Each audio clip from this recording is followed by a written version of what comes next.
Hello viewers, সবাইকে নমস্কার, অনেক অনেক স্বাগত।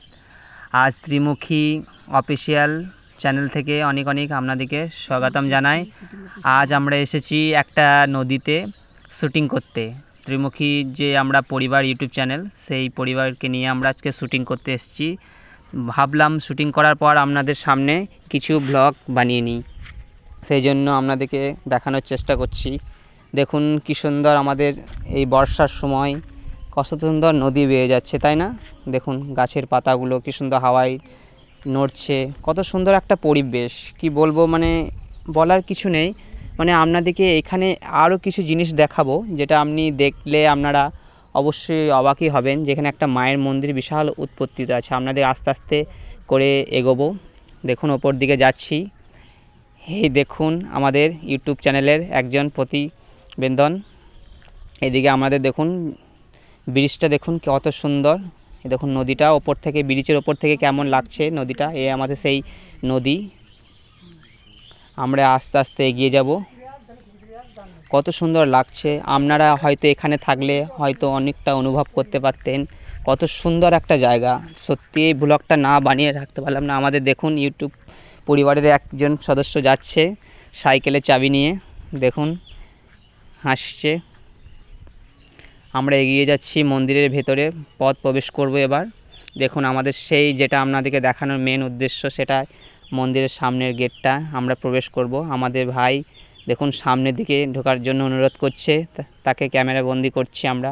সে আমাদেরকে বোঝাচ্ছে এখানে এইসব জিনিসটা। দেখুন প্রথমে একটা স্ট্যাচু কত সুন্দর বানিয়েছে না? এটা এখনও তৈরি হতে বাকি আছে। দেখুন মন্দিরের ভেতর প্রতিবেদনটা দেখুন কত সুন্দর। ভাইটা কি তো কত সুন্দরভাবে আমাদেরকে সেই কাছের চিত্র মঞ্চে নিয়ে যাচ্ছে, যেখানে ঠাকুরের কত গান কীর্তন করা হয় সেখানে নিয়ে যাওয়া হচ্ছে। দেখুন আরও কত দৃশ্য। দেখুন এই জায়গাটা না, মন্দিরের ভেতরটা শুধুই প্রকৃতি ভরা। মানে একটা মায়ের মন্দিরের ভেতরে যদি শুধু প্রকৃতির সাথে প্রকৃতির মেল থাকে, কত সুন্দর লাগে। তাই দেখুন এত সুন্দর গাছ, মানে কি বলবো। আমরা যখন ভিডিওটা বানাই তখন এত সুন্দর লাগছে, শুধু সবুজ প্রকৃতির একটা সঙ্গম। দেখুন নিয়ে যাচ্ছে আমাদের, এটা একটা মহারাজ। এখানে একজন, ওনার নাম হয়তো জানি না, ওখানে লেখা আছে দেখুন নিত্যানন্দ মহারাজ। ইনি এই মন্দিরের একজন সেবক ছিলেন, তিনি মারা গেছেন। দেখুন আমাদেরকে মেন মন্দিরে এবার আমাদেরকে নিয়ে যাচ্ছে, যার জন্য ভ্লগটা করা, যে জিনিসটাকে আপনাদেরকে দেখানোর জন্য, সেই জিনিসটাই মেন জিনিসটাই আপনাদেরকে দর্শন করাচ্ছি। দেখুন আমি এগিয়ে যাচ্ছি সামনে, আমার ক্যামেরাম্যান দেখুন আমাকে শ্যুট করে আসছে, আস্তে আস্তে ওপরে সিঁড়ি দিকে উঠছে। আমি বললাম যে এভাবে শ্যুট করলে হবে না, মন্দিরের ভেতরে প্রবেশ করতে হবে। আমি গেটটা খুললাম, ঘটের ভেতরে প্রবেশ করলাম। এবার দেখুন কত সুন্দর মায়ের মন্দিরের মা ভেতরে আছে। আমাদের ক্যামেরার জন্য হয়তো প্রবলেম হচ্ছিল, লাইট নেই মন্দিরের ভেতরে, সেই জন্য আপনাদেরকে দেখাতে পারলাম না মাকে। তবে মা আপনাদেরকে অবশ্যই দর্শন আশীর্বাদ করবেন। দেখুন মন্দিরটা একবার ঘুরে নিচ্ছি, মন্দিরের বাইরের ফোকাসিংটা কেমন, কত সুন্দর একটা দৃশ্য, সুন্দরতাময়।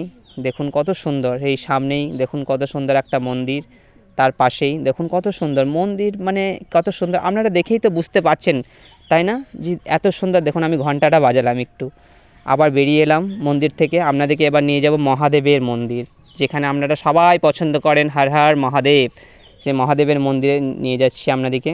দেখুন ক্যামেরাম্যান আমাদের শ্যুট করছে, আমরা বললাম ওপর দিকটা দেখাও মহাদেবের মন্দিরে। এবার আপনাদেরকে দেখাবো, মহাদেবকে দর্শন করাবো। প্রণাম করলাম, উঠলাম। দেখুন স্ট্যাচুগুলো কি সুন্দর। এখানে নিষেধ আছে, প্রবেশ নিষেধ, সেই জন্য আপনাদেরকে আর মন্দিরের ভেতরটা দেখাতে পারলাম না। যদি বা আমাদের ক্যামেরাম্যান ভালো করে শ্যুট করেছে। এখানেও একটা ঘন্টি বাজিয়ে দিলাম। দেখুন মহাদেবকে দর্শন করুন, হালকা বুঝতে পারছেন তো মহাদেবের মন্দিরটা। দেখুন প্রণাম করে আবার নিচে আসছি সিঁড়ির দিকে। কত সুন্দর জায়গা, তাই না বলুন তো? আকাশের পরিবেশটাও বেশ সুন্দর। আজ খুব ভালো লাগছে শ্যুট করতে, ব্লগটা বানিয়ে আপনাদেরকে দেখিয়ে আমি খুবই আনন্দিত। সবাই খুব উপভোগ করুন, আর আমাদের চ্যানেলটাকে সাবস্ক্রাইব করুন, সাপোর্ট করুন এবং অনেক ভালোবাসা দেন, যেন আপনাদেরকে এরকম ব্লগ দিতে পারি। থ্যাংক ইউ, নমস্কার।